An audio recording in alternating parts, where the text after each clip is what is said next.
செய்தி வெளியீடு எண் 282 நாள் 24/6/2026. செய்தி வெளியீடு மாண்புமிகு தமிழ்நாடு முதலமைச்சர் திரு ச.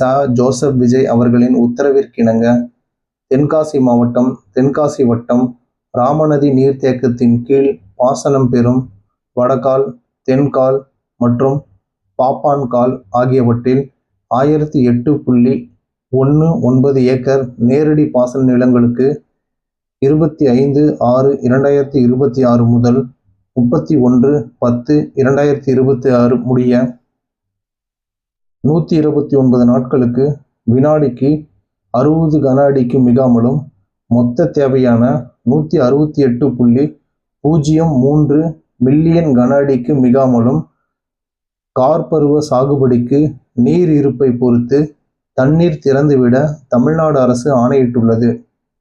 2.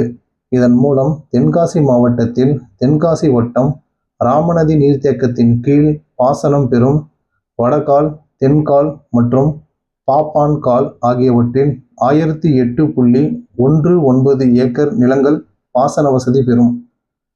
அரசு முதன்மை செயலாளர், நீர்வளத்துறை.